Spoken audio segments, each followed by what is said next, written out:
All right, we're here from Massillon, Ohio, right off the Mickey Golf outing, ready to talk some Browns predictions. Oh, sure. I think what better place to start than the end of what all the things that are going to happen this year. Very accurate predictions incoming. Let's start first. The thing that people are going to keep on talking about all of training camp, and that's going to be the quarterback position. Week one, Eric, what do you think? Who's going to be the quarterback week one? I think week one, they're going to go with the veteran. I think they're going to get rid of Kenny Pickett, trade him away. So I'm going Joe Flacco. He gives them the best chance to win now. Hopefully that still continues, but week one, I'm going Joe Flacco. Drew?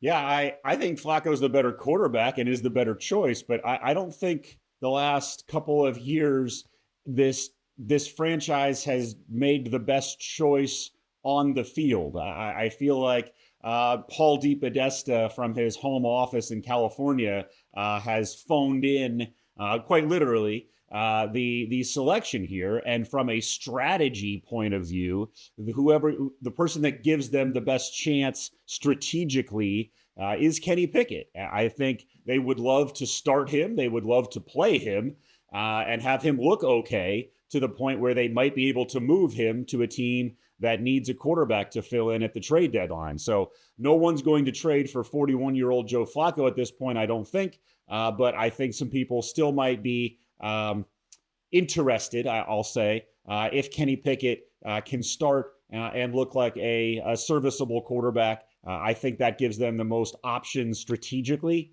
And I think that is what will rule the day in terms of their decision making, for better or worse. Outside pick, Kenny Pickett, trade, Kirk Cousins, week one starter. Wow. No, I'm going to go Joe Flacco. I think that's going to be the Browns have hope. They have belief at the beginning of the season. They're going to go with Flacco, the best chance of winning. I think it's going to be Flacco to start the year, but the year will continue. How many games will Flacco, how much will they want to see the other quarterbacks throughout the year? Eric, who's going to play the most snaps, most starting games at the quarterback position? I'm going to go off the board. Well, technically on the board because he's on the team, but a very under the radar. I'm going Dillon Gabriel, rookie quarterback. Wow, what a pick. The first 6 games are not easy for the Browns. I would be happy with 2-4 record. I could see them making a change around the London game or the first Steelers game, week 6. And then kind of going with Dillon Gabriel after that, because it doesn't matter who's playing quarterback. The Browns are probably not going to win in Pittsburgh in their regular season. So I could see Dillon Gabriel starting week 7 through hopefully week 18 and then beyond. But realistically, week 7, and hopefully he stays healthy and gets another 10 games or so out there. But I'm going Dillon Gabriel. Now that's an outside pick. That Drew, is. what do you think? I think I still believe in my choice from the NFL draft. New merchandise, hit us up. I still believe. Number one salesman. I still believe in Shedeur Sanders. I liked him in the draft. I thought it was, I'm not going to go Mel Kiper and say it was ridiculous. I think there are plenty of reasons why he fell, namely some really bad advice by some people close to him on how to approach the hiring cycle, the interviews. But in terms of on-the-field ability, I think he is the best quarterback they have on this roster currently. And as such, I think the cream will rise to the top.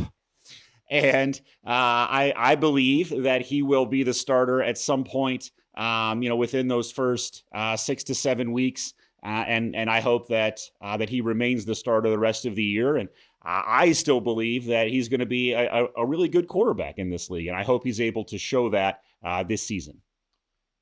I'm going to go outside Flacco. He's going to play the entire year. The Browns are going to have a successful season. Defense is really going to show up. Myles Garrett, MVP performance this year. And I think the Browns contend for the playoffs. And that's going to mean Flacco is going to be our quarterback and play the most snaps. Maybe there's a tail end to the season where there's, injury variation that comes in at the very end. I think Flacco is going to be the quarterback for a long stretch as we start here. But we'll see Shedeur. I think that would be my second pick. Let's look a little bit more broadly. Let's see who's going to be in last place in the AFC North and who's going to be in first. Eric, who's your first place team for the AFC North? Well, I think we all know it's going to be the last place. Steelers will be in last place. You can't steal that from me. Hey, it's a new year. New year, new you. First place, I probably got to go with the favorites. I mean, they had a good draft. They took Mike Green, a very valuable pick, highly valued. And they got Jair Alexander for free agency. I think the Baltimore Ravens are going to repeat. They have the most talent, and they have a decidedly coaching advantage over Cincinnati. So I'm going to go the Baltimore Ravens. I like that pick. Drew. Yeah, shocker. Number one Ravens fan next to me here likes that pick. I think the team that's going to finish in first is the team that got rid of their quarterback, their best receiver, their starting running back, did nothing to address their offensive line. Their strength was defense. They spent 3 of their first 4 picks on defense to really address some of the big issues that they were facing. Of course, I'm talking about the currently last place Pittsburgh Steelers here in July. Now, granted, they might be tied with 31 other teams, but they're still technically in last place. So it brings me great joy to announce the last place Pittsburgh Steelers. I shockingly don't think it's going to be them that wins the AFC North. I'm going to go with the Bengals. You look at how they finished the 2024 season, and they certainly have the offensive firepower to stay with anyone.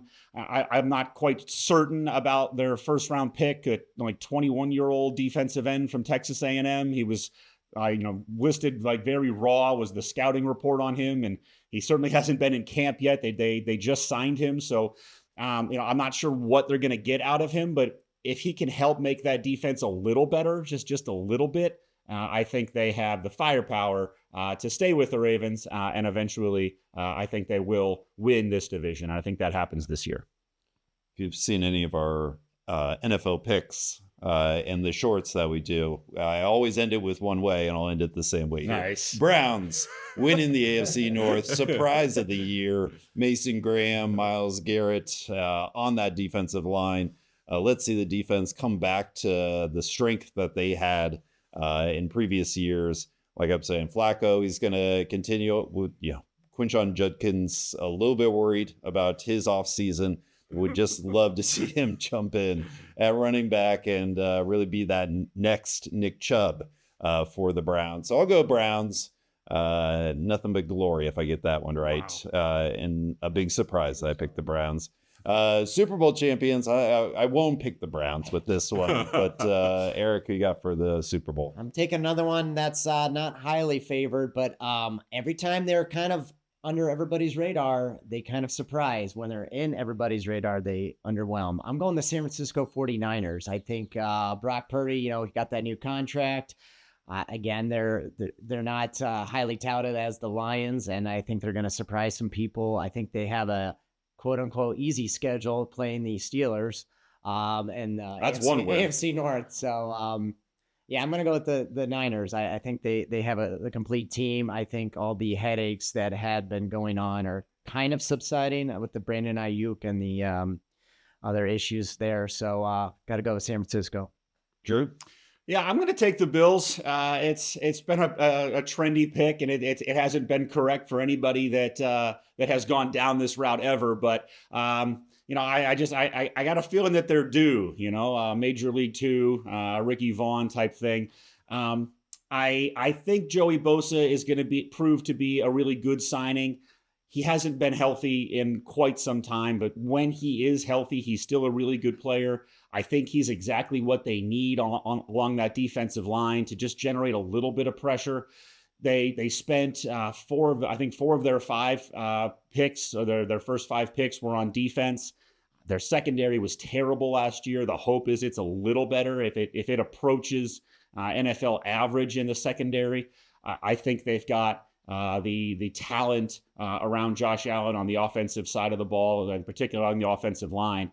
I think they're going to be really solid this year. I think Kansas City finally takes a step back, and I think Buffalo can win this thing. And if they do, I think it'll be the Buffalo against the Eagles. Buffalo's going to be the underdog in that game, but it would be cool to see them win. So I'm going to be rooting for that, assuming that the Browns don't quite get there this season.